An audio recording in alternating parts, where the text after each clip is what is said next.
I am proud to introduce my son, Stephen Gregory Adubato, Associate Editor of Compact Magazine. Good to see you, young man. Happy to be here. You got it. Hey, Stephen, you not only write and do work with Compact Magazine, you write for a whole range of publications, including, give us a quick synopsis. You didn't get Including, my gift of bragging, but go ahead and tell everyone yeah. where you've been published. No, I've written for the New York Times, Newsweek, Daily Beast, a whole variety of publications. Yeah, I just want people to know you're not on just because you're my son. Hey, listen, you introduced me to an interesting organization, and you also wrote a piece about it, and the website will come up.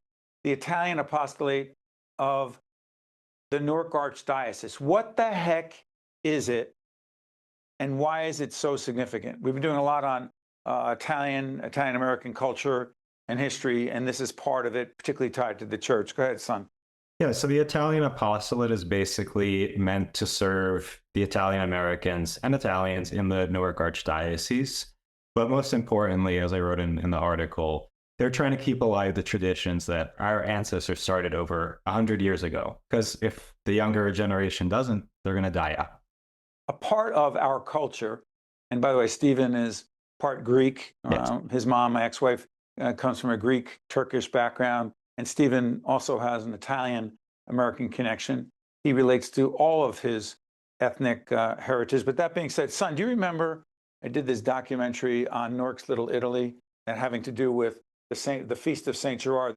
Do you remember me taking you there as a little kid to force you, as I've tried to force my three other siblings, my three other kids, to understand and appreciate our culture? I forced it on you, did I not?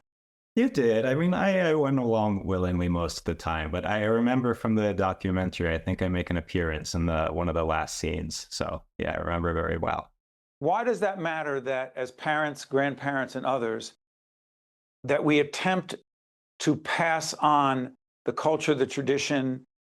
And by the way, my friend Maria Lorino wrote this book, The Italian Americans, a History. Why is it so important that we do this, son? Because we need to know our roots. If we don't know where we come from, the people that we belong to who brought us here, then we don't really know our identity. So this is why, for me, the fact that you forced me to go to the feast, it helped me understand who I really am. And again, the people that we come from, the traditions that are part of our culture that make us who we are. But it's also tied to the church on your end, and you lead a very spiritual life.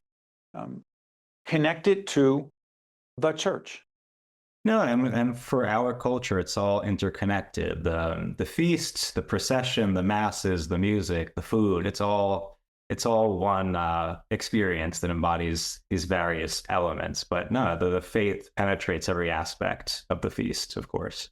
So I was having a conversation with your siblings the other day, and when I was pushing, I was telling them you were coming on, and we were doing this right after the Feast of Saint Gerard, which comes out of St. Lucy's Church, where my grandfather, Luigi Calvello, immigrated from Italy, settled in that neighborhood.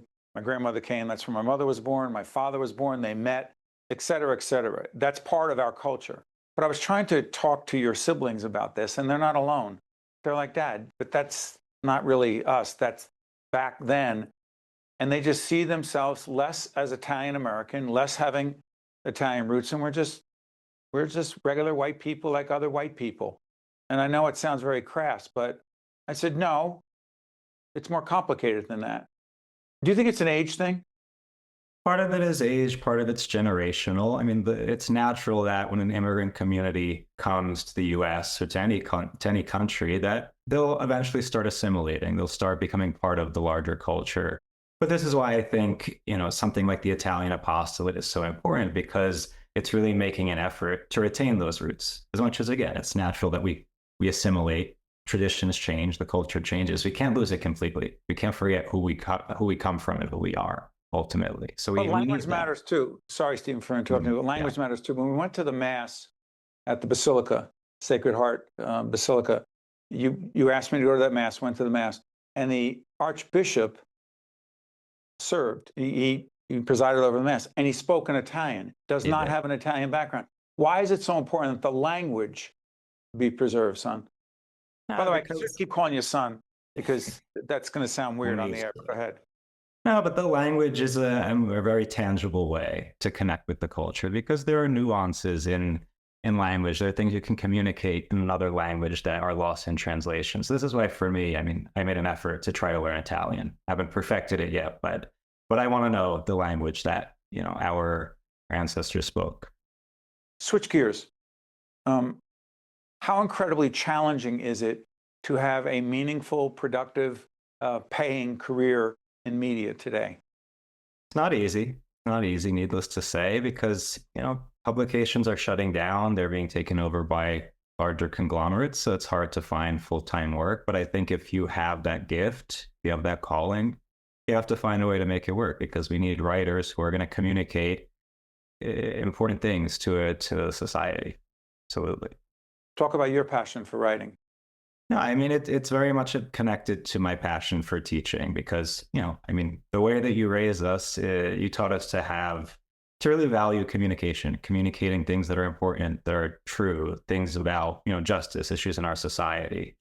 And for me, in addition to teaching, in addition to education, writing is one way to communicate these ideas and to get people to think on a deeper level. Before I let you go, if it's too private, you'll tell me because it's too late. I've said it on the air. You were raised Greek Orthodox, right? Went to Greek school, right? Yeah. Up until what age? I think I was 14 years old. Yeah. So you're at Fordham University and you convert to Catholicism. But culturally, you have a Greek background. You've talked about this part of your life as well, the Italian culture. What about Catholicism in these incredibly difficult, complex times, including where the church has its own challenges, which I've talked about to you privately and I've talked about as a journalist as well? What draws you to the Catholic Church today? I think there's something universal about the Catholic Church's mission and its message. And of course, I'm always going to value my Greek Orthodox roots, but the reality is you see the Catholic Church present all over the world, in Africa, in Asia, South America. And I think it really has a way of spreading the good news, spreading the fact that there's hope. Even with all the issues the church has, that message of hope, I think, is crucial. Your faith is a big part of your life, isn't it? It is. It is. I'm proud of you, Stephen Gregory Adubato. Thank you. By the way, I think your mom said, let's call him Gregory, so he's not a third. Is that correct? That's right. I can't be the third, unfortunately. We did not need three with the same name. I love you, son. Thank you. Thank you. Good stuff. And by the way, check him out. Put up the website before Compact Magazine. Check out Stephen's work and also a range of other great writers there as well. I'm Stephen Adubato Jr. He's Stephen Gregory. We'll be right back after this. One-on-One with Steve Adubato is a production of the Caucus Educational Corporation. Funding has been provided by Delta Dental of New Jersey, the Russell Berry Foundation, Holy Name, Valley Bank, Johnson & Johnson, NJM Insurance Group, United Airlines, Newark Board of Education, and by Robert Wood Johnson Foundation. Promotional support provided by bestofnj.com and by New Jersey Monthly. Newark Enrolls. Let me break it down quick. For students in transition, it's the perfect pick. Parents get to choose the right school for their kid based on needs consideration, no matter where you live. So visit the school, see what they're all about. Explore the campus, remove any doubt. Narrow down your choices to the top 8 and submit your app now, cause there's no need to wait. Bars. Head to newarkenrolls.org and get started today.